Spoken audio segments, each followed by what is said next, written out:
Hello everybody, Mr. Pilgrim here, coming at you with the 10th video in our Platinum Trophy redo for Bloodstained Ritual of the Night. In the last video, we had finally made it through the Den of Behemoths over here, went all the way down over here and fought the High Roller, got a trophy for that, and then went down into the Glacial Tomb and fought Grimmery, getting once again another trophy, as well as getting her ability to warp and shift through dimensions. Now, before we continue on to the final boss, there is one more thing I would like to point out over here in the Tower of Twin Dragons. So I'll meet you over there to show you how you can use that dimension shift ability to get yourself a weapon. Alright, so if you come here to this spot of the Towers of Twin Dragons, is if you're going to fight the boss, what you're going to want to do, like I said, is you're going to want to switch to the Dimension Shift.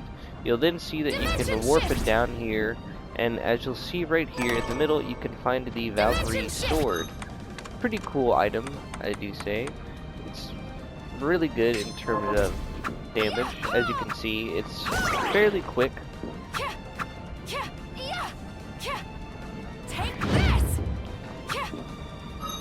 But, like I said, I'm mainly going to be sticking with my one weapon that I like to use a lot. But from here, basically what I highly recommend doing is whatever item or food item you like to farm, like I said, in the water area around right here, best to do it is simply warp to the hidden desert, backtrack through the underwater way, go back to the hidden desert, just keep doing that over and over again until you have a bunch of food items, as this will basically make it a whole lot easier to fight the final boss, and will be a good source of just healing items because the overall amount that the fried fish gives you is really good in terms of HP overall. So once you have done that, like I said, or you can find whatever one you works. I know in the upper area of the DN Sect Cathedral, they do have the sponge cakes that you can farm from the blue chest there, or wherever it is that you would like to go to farm the items. Like I said, my recommendation is right here in the underground waterway for the fried fish, as they're super easy to farm and don't take that much time to get, if you're doing it fast enough, of course. But once you do that, we're going to head back over to the Glacial Tomb. As you'll see, it'll be this bottom room right here. So once you are ready to go and you think you're ready to take on the final boss, I'll meet you there. Alright, so now here in the Glacial Tomb, if you'll come to this room right here, it is just up and off to the left from where you fought Grimmery. It's this room specifically. You'll want to equip your Dimension Shift. You're gonna get tired of hearing it, but you'll basically just have to proceed through this room and the next room and slowly work your way down. Find a hidden wall right here, and here will be the final save area, as you can see. Now, like I said, you want to do this once you are fully ready to take on and fight the final boss. Like I said, make sure you have your shards equipped and ready to go, and make sure you have plenty of healing items ready and on hand. It'll make life a lot easier on yourself as well. And make sure you have items that you have made. Anything that you haven't made, I would highly suggest not consuming, because then you'll have to go and get the resources, and it's just a bit annoying. Alright, once you guys are ready to go, make sure that you have your best equipment that you have. Make sure that you have the right shards equipped and ready to go, just to make your life a little bit easier. And then also make sure that you have plenty of healing items, as well as, depending on the case, items to help you restore your MP as well. Don't forget that those are also important in terms of gameplay. But once you guys are ready, you can head in and take on the two-phase boss. I will state though beforehand that once you beat the boss, you're just going to want to let the credits play out, as those will also get you a trophy in itself. As you'll see here, you've been betrayed by Dominique, and then she will start the final ritual to summon Bael. And then basically it's time to show her why we are the protagonists. Depending on things, she will mainly use her whip attack, as you can see. And then as well, she also has these ghosts that she can summon.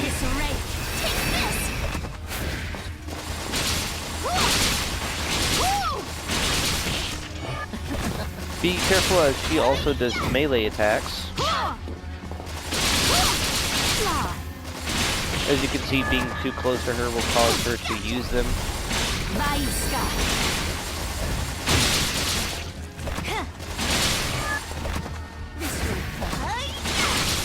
But as you can see, the build is holding up quite well. And then if you really need to, you can blood steal in the middle of all this.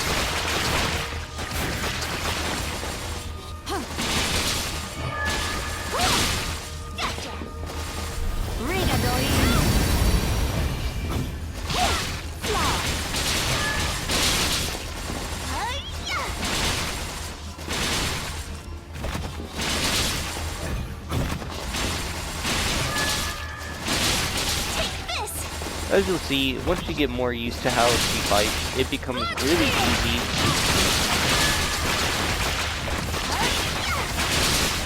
And you can more or less bait in some of her other attacks. But once phase 1 is done, don't worry, you'll be onto phase 2 with the bael fight. Now, like I said, after you beat this, you're not going to want to touch your controller, and you're going to want to let the credits play out, and that will get you a trophy as well. As you'll see, this is going to be a 3-headed fight. Basically, the best way to do this is to simply get to a certain point, and then you're going to want to just simply, depending on things, you can sit a certain distance away from the heads, and then you'll be able to attack them just fine. You can also use your water aqua stream as well. If you get low, of course, you can always use your ethers, and then as well also use your fried fish to top yourself back off. As you'll see, they make the fight really easy.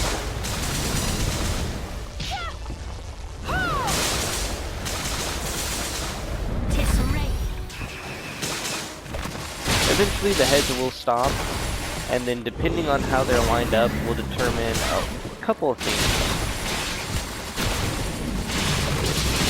Do be careful afterwards though, as Dominique will activate this ability here based on what head she's on, and depending on it, it will do a unique effect. Now because I'm me, going to just blow through all of my ethers, because I want this fight to be over fairly quickly. As you can see, the aqua stream is a very effective charge, and then of course when you get low, you can always heal up.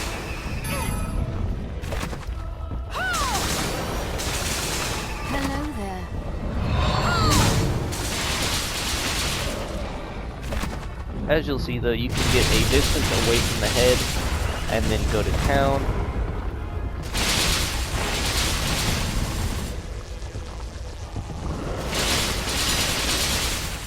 And just like that, rinse and repeat until the fight is over.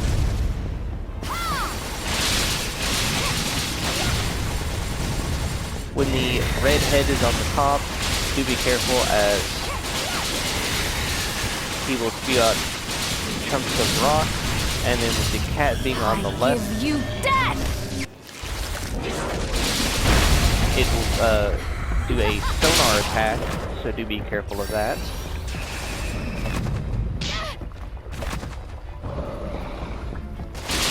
But as you can see, the fight isn't too bad. It's just going to be a build-based battle and positioning as well as resources.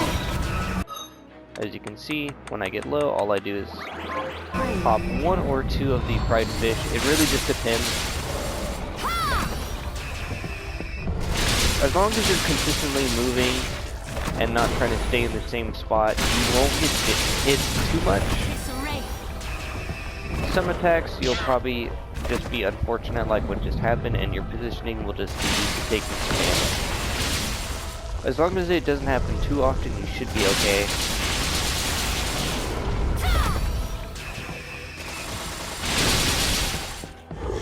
Now when the cat is up on the top, like you see, he'll spew out the rings, and then when the frog head is on the left, he'll spew out the, I guess, like soap.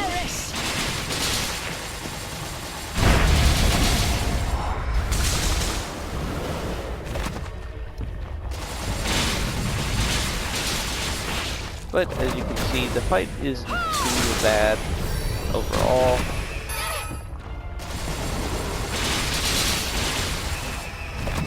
Just gotta watch out for some of these attacks.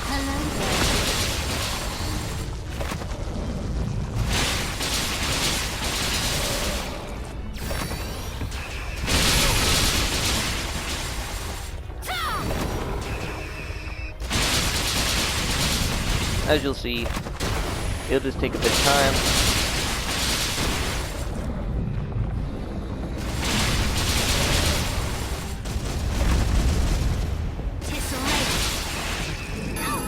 When it's this phase, it's best to be right over here. That way you can get the full damage on this frog head right so.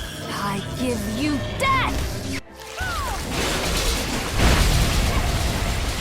As you'll see,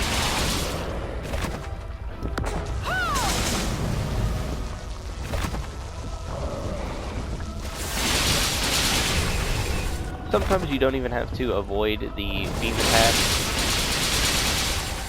You just naturally will end up dodging it.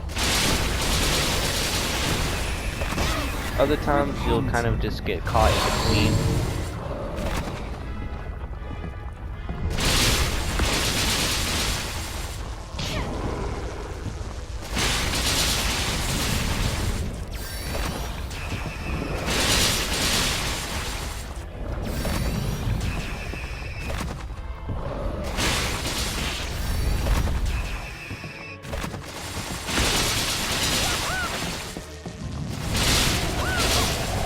When the red head is on the left, you'll have to now deal with lava as well.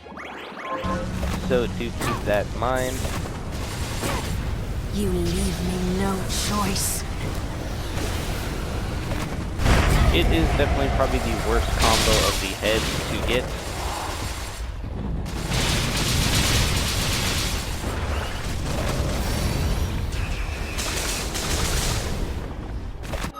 See if I have any more.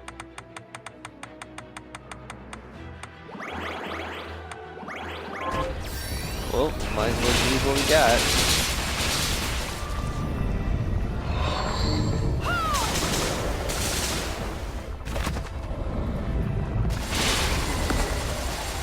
This is definitely the longest fight in the game. But do note you actually can destroy the heads till there's only one left, I believe, to damage.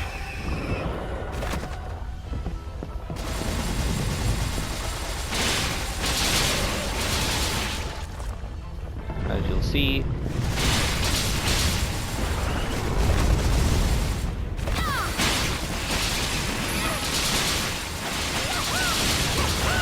I'm just gonna try and go all in on this now.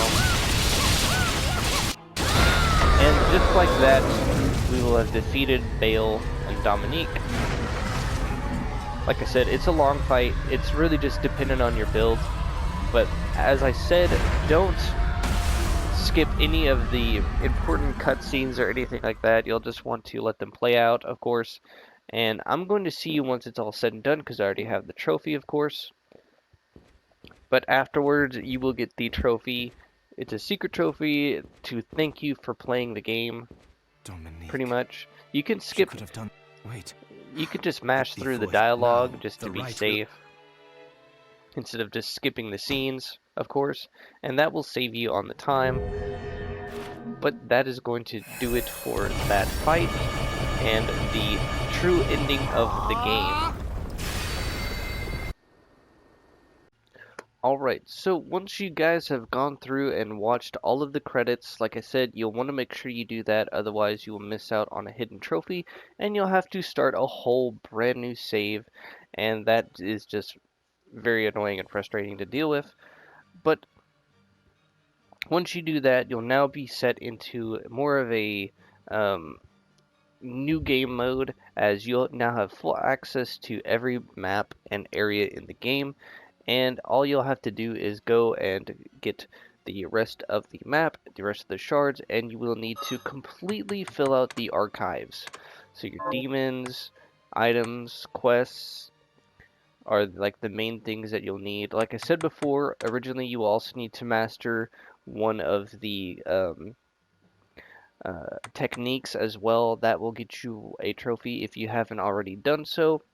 I did mention and show a good spot to do the 11th hour one for katanas, as it's the first one you can pretty much easily get, I think, and do, at least in my opinion.